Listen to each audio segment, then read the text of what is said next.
خوبصورت علاقوں کی طرف سفر بھی خوبصورت ہوتے ہیں اور یہ ہمارے ایک ایسے ہی خوبصورت سفر کی روداد ہے۔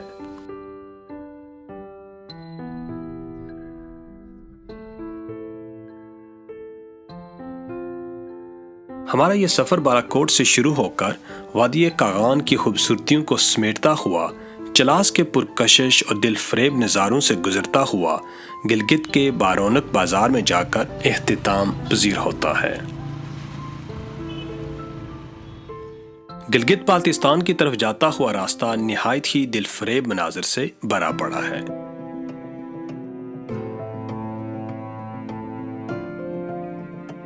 یہ راستہ خوبصورت مناظر، فلک بوس پہاڑی سلسلوں، مچلتے دریاؤں اور دنیا کی چند بلند ترین چوٹیوں کے درمیان سے گزرتا ہے۔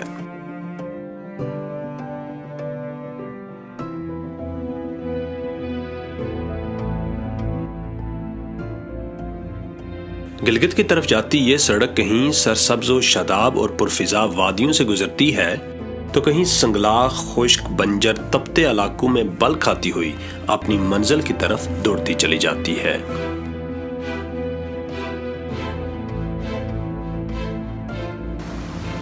راستے میں کہیں دریائے کنہار کے شفاف نیلے پانیوں کا ترنم سنائی دیتا ہے تو کہیں پہاڑوں سے سر ٹکراتے دریائے سندھ کا شور۔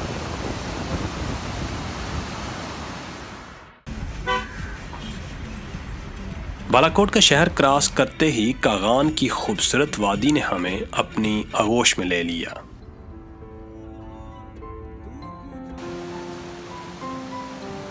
ایک سو 55 کلومیٹر پر پھیلی ہوئی اس جنت نما وادی کے فطری مناظر آنکھ دیکھتی ہے تو دنگ رہ جاتی ہے۔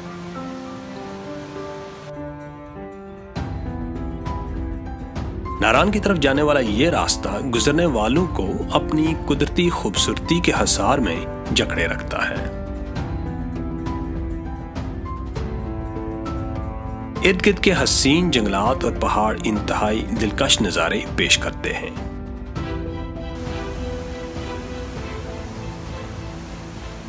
اسی وجہ سے تھکا دینے والی شہری زندگی سے تنگ، فطرت سے قربت کے خواہش مند سیاح اس علاقے کا شوق سے رخ کرتے ہیں۔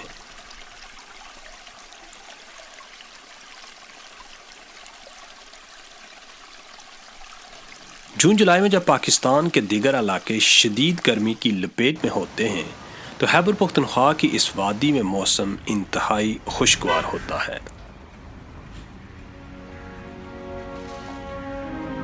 بالاکوٹ سے ناران تک کے سارے راستے میں دریائے کنہار سڑک کے ساتھ ساتھ بہتا چلا جاتا ہے۔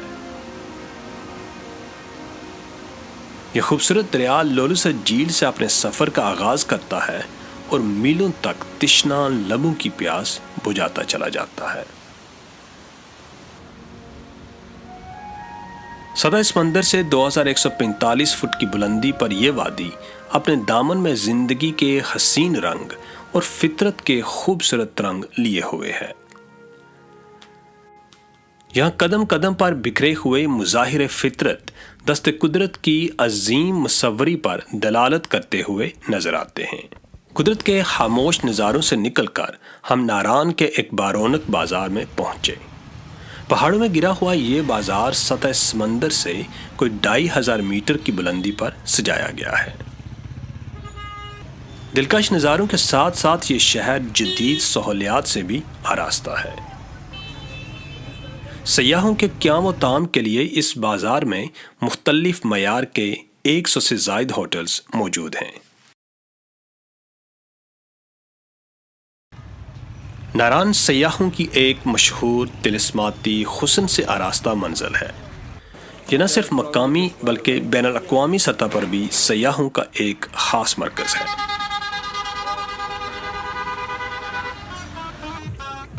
خیبر پختونخوا کی ثقافت کی عکاسی کرتی ہوئی مختلف اشیاء اس بازار میں فروخت کی جاتی ہیں۔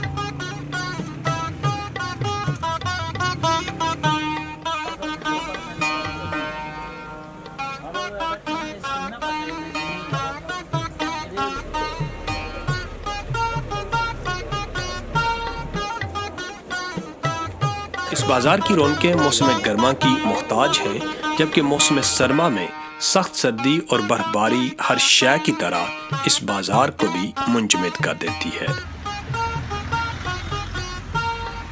جھیل سیف الملوک اور یہاں کا سب سے اونچا پہاڑ ملکہ پربت ناران سے صرف چند کلومیٹر کے فاصلے پر واقع ہیں، جن تک دشوار گزار راستوں کے باعث ان مخصوص جیپوں کے ذریعے پہنچا جاتا ہے۔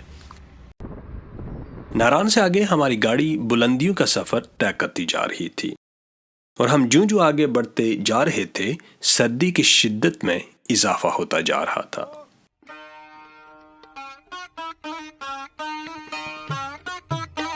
جلکھڈ کی طرف آگے جاتا ہوا یہ راستہ اتنا دلکش ہے کہ اس پر سفر بھی ایک تفریح کی مانند محسوس ہوتا ہے۔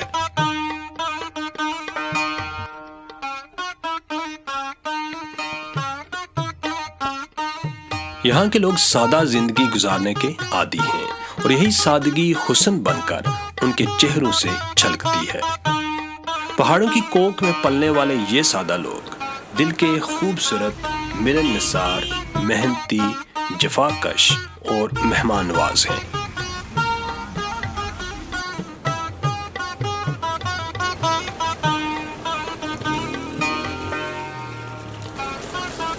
یہ لوگ پنچھیوں کی مانند صبح سویرے رزق کی تلاش میں نکلتے ہیں، اور شام کو اپنی محنت کا ثمر لیے ہونٹوں پر مسکراہٹ بکھیرے اپنے گھروں کی راہ لیتے دکھائی دیتے ہیں۔ مسافران شوق جب یہاں سے آگے چلے تو یہ بستہ ہوا میں پھیلتی لذیذ پکوانوں کی خوشبو نے ان کے قدم روک لیے۔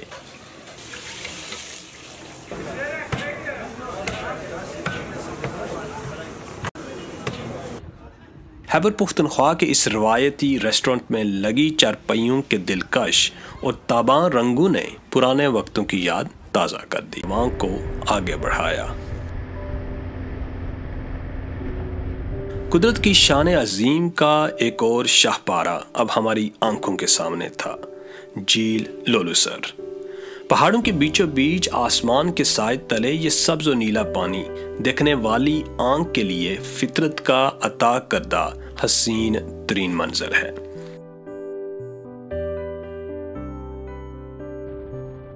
عین شوق لیے ایک بار پھر ہم محو سفر ہوئے بابو سر درہ کی جانب۔ جھیل سے کوئی 6-7 کلومیٹر آگے وادی آہستہ آہستہ ایک میدان کا روپ دھار لیتی ہے۔ یہ خوبصورت سرسبز چراگاہ گٹی داس کہلاتی ہے۔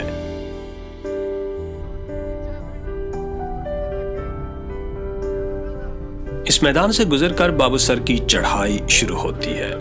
بابو سر ٹاپ ناران سے تقریباً 70 کلومیٹر کے فاصلے پر ایک تفریحی مقام ہے۔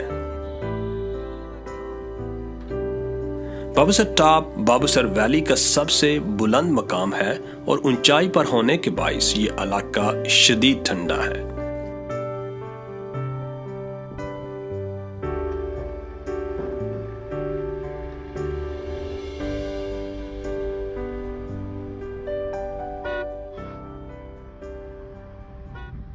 ہم سڑک پر آگے کی طرف بڑھے تو سڑک بل کھاتی گہرائی میں ڈوبتی محسوس ہوئی۔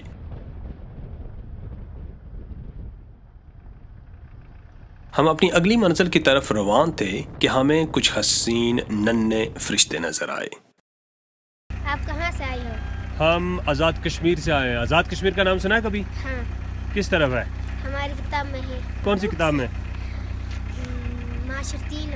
معاشرتی علوم میں ہے۔ اس کے ساتھ آئیو۔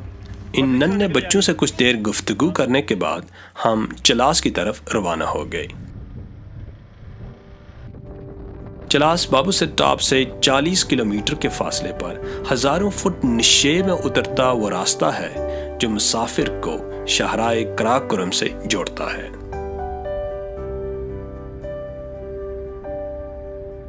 پار سے ایک انتہائی گرم علاقہ ہے۔ یہ سرزمین اپنے اندر گرمائش کے ساتھ ساتھ ایک عجیب پر اسرار خاموشی بھی سموئے ہوئے ہے۔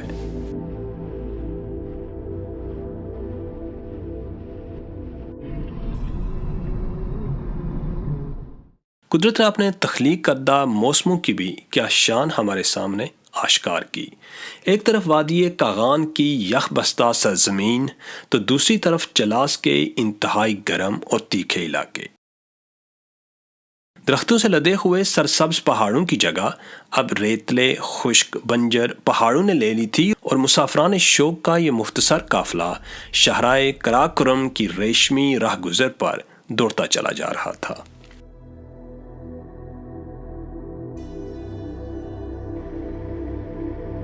دشوار گزار پہاڑوں میں تراشی 1300 کلومیٹر طویل یہ شاہراہ پاکستان میں حسن ابدال سے شروع ہو کر چین کے مقام کاشغر تک جاتی ہے۔ یہ شاہراہ دنیا کی سب سے بلند ترین پختہ سڑک ہے جو انتہائی دشوار گزار اور خطرناک ترین راستوں پر تعمیر کی گئی ہے۔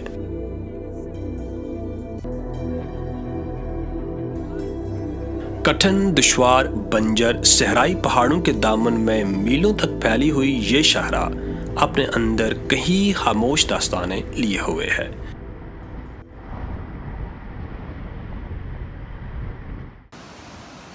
دریائے سندھ شاہراہ قراقرم کے ساتھ ساتھ بہتا ہے۔ دنیا بھر میں انڈس ریور کے نام سے پہچانا جانے والا یہ دریا تبت سے شروع ہو کر 3200 کلومیٹر کی طوالت میں کوئی 11,65,000 مربع کلومیٹر کے علاقے کو زندگی بخشتا ہے۔ تبت والے کہتے ہیں کہ یہ دریا شیر کے منہ سے نکلتا ہے، اس نسبت سے اسے شیر دریا بھی کہا جاتا ہے۔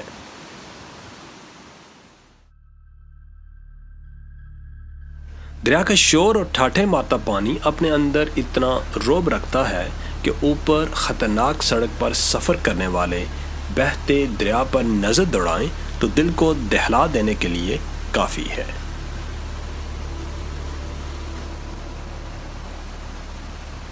20 کلومیٹر جنوب مشرق کی جانب ایک چھوٹا سا علاقہ ہے جسے جگلوٹ کہتے ہیں۔ یہ 3 پہاڑی سلسلوں قراقرم، ہندوکش اور ہمالیہ کے سنگم پر واقع ہے۔ یہ وہ مرکزی سنگم ہے جہاں سے گلگت اور سکردو کے علاقے الگ ہوتے ہیں۔